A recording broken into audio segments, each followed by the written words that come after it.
राष्ट्रीय स्वयंसेवक संघ के पदाधिकारी नगर कार्यवाह आदरणीय पुष्प सागर जी जादौन मंचाशी ने हम शिक्षक संघ की ओर से इनका वंदन और अभिनंदन करते हैं और साथ में आदरणीय सिकरवा साहब जी मुरैना से उपस्थित हुए हैं और श्री यादव जी कार्यवाह हमारे बीच उपस्थित हुए हैं और मैं कृपया मोबाइल अपना साइलेंट मोड पर डाल लें। इसी मेला में परिचय के लिए बहुत सारे पदाधिकारी हमारे बीच उपस्थित है जिनको बाद की मेला में जिनका परिचय कराया जाएगा।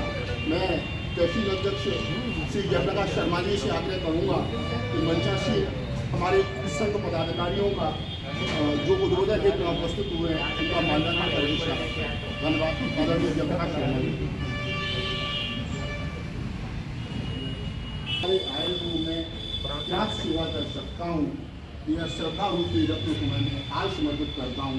इसी के साथ में भैया पुष्प सागर जी जादौन हमारे संघ के नगर कार्यवाह हैं, आदरणीय तहसील अध्यक्ष श्री जयप्रकाश भाई साहब के द्वारा स्वागत किया गया है।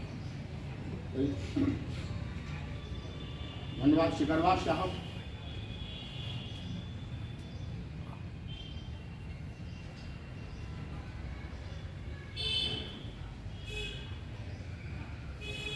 हमारे वाहक जोड़ा माल्यार्पण करके स्वागत किया गया है।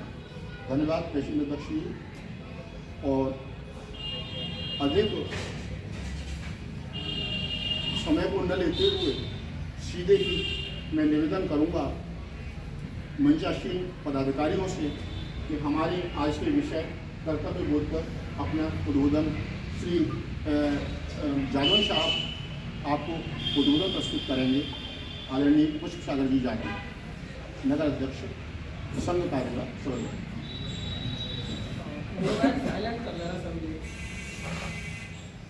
उनको चरणों में वंदन करते हुए आज जैसा कि विशेष क्षण है, आज हम नेताजी सुभाष चंद्र बोस की जयंती मना रहे हैं और साथ ही साथ पिछली जो 12 जनवरी विवेकानंद जी की जयंती हमने मनाई, उसके परिपक्ष में जो पखवाड़ा मनाया जा रहा है बहुत ही सराहनीय कार्य है। राष्ट्रीय शैक्षिक महासंघ के आह्वान पर मध्य प्रदेश शिक्षक संघ मुरैना इकाई सबलगढ़ द्वारा जो राष्ट्रीय शिक्षक कर्तव्य बोध दिवस कार्यक्रम, जैसा कि विषय से स्पष्ट है कि शिक्षक के प्रभावी शिक्षण के लिए उसके लिए क्या क्या कर्तव्य होने चाहिए।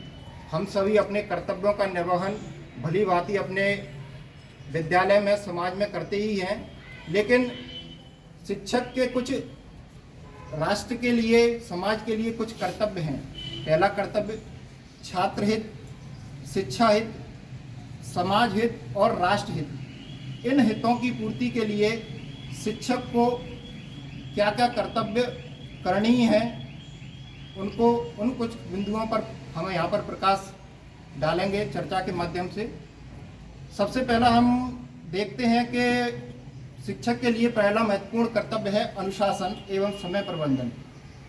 अगर हमने अपने जीवन में अनुशासन ला दिया एवं समय का उचित प्रबंधन कर दिया तो हम देखते हैं कि अन्य क्षेत्रों के कई महापुरुष हैं, जैसा कि आज हम देख ही रहे हैं कि जो हमारे महापुरुष हैं सुभाष चंद्र बोस जी और स्वामी विवेकानंद जी, उन्हीं के आदर्शों से हम प्रेरणा लेकर उनको याद कर रहे हैं। इसी प्रकार अगर एक अच्छा अनुशासित शिक्षक है तो उसके जो शिक्षा के मार्ग पर वो चलकर एक आदर्श स्थापित करता है, उन आदर्शों का जो निर्वहन है उनका भली भांति अगर वो निर्वहन कर पाता है तो समाज में रहने वाले अन्य व्यक्ति उससे जरूर लाभान्वित होते हैं।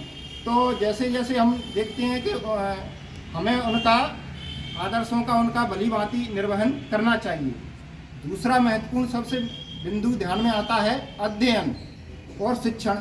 जैसा कि सब मुख्य बिंदु शिक्षण है, लेकिन हम देखते हैं कि वर्तमान में शिक्षण को प्रभावी करने के लिए नई नई शिक्षा नीति लागू हो रही है। जैसे पुरानी शिक्षा नीति हम देखते थे 1986 में लागू हुई थी, लेकिन वो कहीं ना कहीं हमारे जो वर्तमान संसाधन है और वर्तमान जो कौशल है उनकी पूर्ति के लिए वो प्रभावी नहीं हो पा रही थी।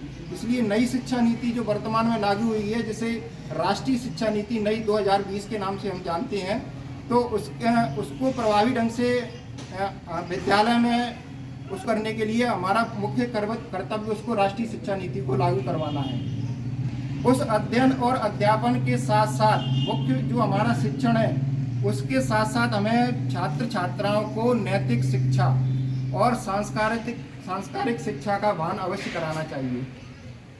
जैसे कि इसी बीच हमारे ध्यान में आता है स्वामी विवेकानंद जी का एक प्रसंग।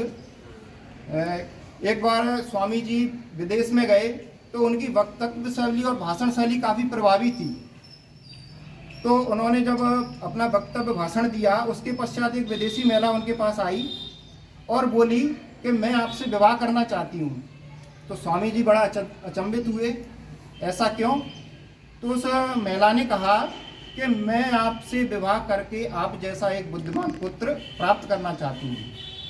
तो स्वामी जी ने कहा कि मैं आपसे विवाह न करके मैं आज से ही आपका पुत्र हूँ और मैं आपको माता स्वरूप मानता हूँ। तो ये स्वामी जी की चरित्र निष्ठा रही। इसी प्रकार की चरित्र निष्ठा हमको अपने छात्र छात्राओं के बीच उत्पन्न करनी है। इसी प्रकार से स्वामी अपने सुभाष चंद्र बोस जी का एक प्रसंग ध्यान में आता है। राष्ट्रभक्ति के लिए वो अपने किस प्रकार से ओतप्रोत रहे कि उस समय जब वो पढ़ाई में काफ़ी मेधावी रहे थे, तो उनके पिताजी ने उनको जो उस समय की सर्वोच्च परीक्षा हुआ करती थी ICS, तो उसमें भाग लेने के लिए उनको प्रोत्साहित किया कि वो उसमें भाग लेकर चयन होकर एक अच्छे उच्च प्रशासनिक पद पर आसीन हों। लेकिन सुभाष चंद्र बोस जी का मन तो अपने राष्ट्रभक्ति में लगा हुआ था। वो तो स्वतंत्रता के समर में कूद गए थे। ऐसे महापुरुष को हमें प्रेरणा लेनी चाहिए। लेकिन उन्होंने अपने पिताजी की आज्ञा का पालन करते हुए उस परीक्षा में भाग तो लिया, लंदन में जाकर पढ़ाई की, भाग लिया, और जब उस परीक्षा का परिणाम आया तो उनके जो साथी थे उन्होंने उनको जो परिणाम बताया तो उनका अच्छे अंकों के साथ उसमें चयन हुआ। लेकिन वो अपने सुभाष चंद्र जी जो बॉस बिल्कुल प्रसन्न नहीं हुए। क्यों? क्योंकि उन्हें तो वो प्रशासनिक नौकरी करनी ही नहीं थी। उनका ये कहना था कि मैं अंग्रेज़ों के अधीन रहकर इस प्रकार की अपने कर्तव्यों का पालन भली भांति नहीं कर सकूंगा, जिस प्रकार से मैं अपना स्वतंत्रता के रूप में एकल अपना जो भी योगदान देना चाहता हूं मैं एकल माध्यम से दूंगा, अंग्रेज़ों की नौकरी करके नहीं दूंगा। तो इस प्रकार की भावना हमें अपने छात्र छात्राओं के बीच लानी है और अपने राष्ट्र को परम वैभव पर पहुंचाना है। इसी प्रकार से आगे हमारे ध्यान में आता है हमें अपने छात्र छात्राओं के बीच सहयोगात्मक रवैया अपनाना होगा। ये मुख्य हमारा कर्तव्य है। हम देखते हैं कि इस समय अपने शिक्षकों पर जो शिक्षण के साथ साथ कई अन्य प्रकार के भार आ गए हैं, लेकिन उसको भार ना मानते हुए उसको कर्तव्य ही माना जाना चाहिए। किस प्रकार कि इस समय शिक्षक की भूमिका मल्टीटास्किंग हो गई है, बहुआयामी शिक्षक। जैसे अब शासन की योजनाएं हैं, उनको अगर छात्र छात्राओं तक पहुंचाना है तो उसका सेतु कौन बनेगा? शिक्षक बनेगा। उस मतलब उनको शासन की योजनाएं जैसे कई गणवेश योजनाएं हैं, साइकिल योजनाएं हैं, पठन पाठन सामग्री की योजनाएं हैं, उनको पहुंचाने के लिए हमें सबसे पहले कौन? शिक्षक। तो हमें अपने इस जो भार है उसको भार न कहकर अपने कर्तव्य के रूप में उसका पालन करना चाहिए। तो सबसे महत्वपूर्ण बिंदु है कि हमें अपने छात्र छात्राओं के साथ सहयोगात्मक रवैया अपनाना चाहिए। अन्य जैसे महिला शिक्षिकाएं नहीं हैं तो उनको भी महिला शिक्षिकाओं का भी काफ़ी जवाबदारी है अपनी छात्राओं के प्रति। उनको पोषण आदि की जानकारी देना, संतुलित आहार वगैरह किशोरी बालिकाओं को देना, इस तरह से कई चीज़ें हमारे ध्यान में आती हैं। इसके बाद है हमारा विद्यालय की साफ सफाई और स्वच्छता, परिसर की स्वच्छता। हम जानते हैं कि first impression is the last impression. जब भी हमारा अभिभावक कोई पालक अपना विद्यालय में आएगा तो हमको इस प्रकार की विद्यालय की व्यवस्थाएं रखनी है कि वो उससे प्रभावित हो और आगे उसकी पढ़ाई में इस तरह से कोई भी व्यवधान उत्पन्न ना हो। और हमें नैतिक शिक्षाओं पर इस प्रकार ध्यान देना है कि और उसके छात्र छात्राओं के मानवीय गुण, मानवीय मूल्य उसके सुसंस्कृत हों। किस प्रकार से? इस प्रकार एक प्रसंग ध्यान में आता है कि एक बालक ने एक अपने आचार्य जी से, गुरुजी से एक प्रश्न पूछा कि गुरुजी 3 और 2 5 ही क्यों होते हैं? अगर हम कोई भी अपने सामान्य व्यक्ति अगर इसका उत्तर देना चाहेगा तो इस प्रकार से देगा कि वो कोई भी 3 वस्तुएं और 2 वस्तुओं को अगर हम जोड़ेंगे तो उनका योग 5 आएगा। लेकिन उन गुरुजी ने, आचार्य जी ने इस प्रकार का उत्तर दिया कि जब हम किसी से कुछ वस्तु लें तो वो 3 और 2 5 हो, 6 ना हो, और जब हम किसी को कुछ वस्तु दें तो वो 3 और 2 5 हो, 4 ना हो।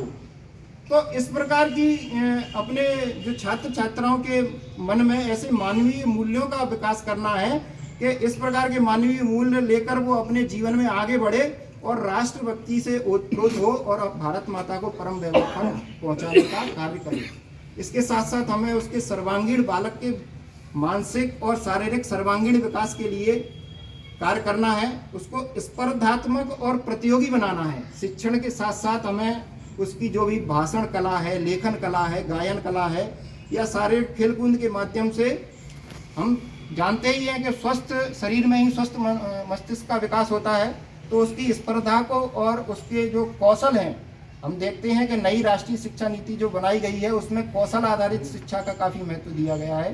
पहले एक सैद्धांतिक जो भी व्यवस्था रहती थी पुरानी शिक्षा नीति में, उनको सैद्धांतिक विषयों की तैयारी करके वो अन्य प्रतियोगी परीक्षाओं में उत्तीर्ण हुआ करता था, सफल हुआ करता था। लेकिन अब क्या है, अपने वो कौशलों को निखारेगा और उन कौशलों के द्वारा जब वो समाज में जाएगा उन कौशलों को लेकर, तो वो आत्मनिर्भर, और जो हमारे वर्तमान जो भी कार्य हैं उनका जो वायदा है आत्मनिर्भर भारत का, वो उस वायदे को जरूर संपूर्ण और साकार करेगा। आगे हम कई चीज़ें अपने जो वर्तमान सरकारें हैं, हम देखते हैं कि स्वाधीनता का 75वां स्वतंत्रता समर मनाया जा रहा है, आज़ादी का अमृत महोत्सव। लेकिन ये मनाने की आवश्यकता क्यों पड़ी? हम देखते हैं कि पिछले कई वर्षों में पिछली सरकारों ने हमें अपने जो भी साहित्य मिला, पाठ्यक्रम मिला, उसमें कहीं ना कहीं कुछ गुमनाम शहीदों का हमें उनका चरित्र पढ़ने को नहीं मिला। हमें ऐसे जो भी व्यक्तियों का, महापुरुषों का, कई इस प्रकार से जिन्होंने अपनी छोटी सी उम्र में ही या कहीं ना कहीं कहें अपने आदिवासी जनजाति भाई बहन हैं, उन्होंने भी अपने स्वतंत्रता समर में काफ़ी योगदान दिया, लेकिन वो हमें पाठ्यक्रमों में पढ़ने को नहीं मिलता है। तो वर्तमान सरकार ने स्वाधीनता का अमृत महोत्सव कार्यक्रम से जो योजना लागू की है, उस योजना को मध्य प्रदेश सरकार ने भी लागू किया है। उस संबंध में एक परिपत्र भी जारी किया है, शायद हम सभी को उस परिपत्र का ध्यान में आया हो। तो उसमें जो हर वर्ष की जो भी जन्म जयंतियाँ हैं महापुरुषों की, उनके बारे में उनको अपने विद्यालय में मनाने का पूर्ण रूप से उसमें निर्देश दिए गए हैं। तो हमें कहीं ना कहीं उनको महापुरुषों की जयंतियों को, महापुरुषों का हम अपने विद्यालय में एक विशेष गलियारा बना सकते हैं, महापुरुषों के बारे में झांकियाँ लगा सकते हैं। तो इस प्रकार से कहीं ना कहीं आज हम ये अपने महापुरुषों को याद कर रहे हैं। क्यों? क्योंकि उनके आदर्श मूल्य स्थापित किए अपने जीवन में उन्होंने। इसी प्रकार के आदर्श मूल्य हमको शिक्षक को उनके आदर्श गुणों का अपना जीवन में ग्राह्य करना है और उन्हीं आदर्श मूल्यों को लेकर अपने छात्र को एक प्रतिभाशाली और आदर्श व्यक्ति बनाना है। हम कई प्रकार की उसको सामूहिक प्रदर्शन में भाग लेने के लिए उसको प्रोत्साहित कर सकते हैं छात्र बालक को, जिससे उसके जो अंदरूनी उसका जो आंतरिक निखार है वो प्रस्फुटित होकर समाज के सामने आए। एक महत्वपूर्ण बिंदु है, आजकल शासन के माध्यम से भी इस पर काफ़ी जोर दिया जा रहा है, पालक शिक्षक संवाद। पहले इस प्रकार की रीतियां नहीं हुआ करती थी, लेकिन बीच बीच में इस समय जो निर्देश आते रहते हैं कि हमें पालकों से नित्य संपर्क बनाए रखना है। पालकों से संपर्क बनाने का लाभ ये होगा कि पालक जब विद्यालय में आएगा तो वो देखेगा कि हमारा जो बालक है, बालिका है, वो हमारा एक सुरक्षित हाथों में है। वो उनको देखकर बिल्कुल निश्चिंत रूप से घर जा सकेगा कि मेरा बालका जो विद्यालय में जा रहा है वो निश्चित ही वहाँ से उसके गुणों में आवश्यक ही रूप से विकास होगा। तो हमें एक शिक्षक को इस प्रकार के चंदन के वृक्ष की भांति बनना है। जिस प्रकार से चंदन के वृक्ष के निकट जाकर कोई भी जाता है तो उसकी सुगंध से वो भी महक उठता है। तो हमें आदर्श इस प्रकार से स्थापित करना है कि वो समाज का कोई भी व्यक्ति, पालक हो, अभिभावक हो, हमारे पड़ोस में रहने वाला कोई भी सामान्य व्यक्ति हो, वो हमारे आदर्श गुणों को जरूर ग्राह्य करे। तो इस प्रकार से चंदन की खुशबू की बातें हमें अपने समाज को महकाना है।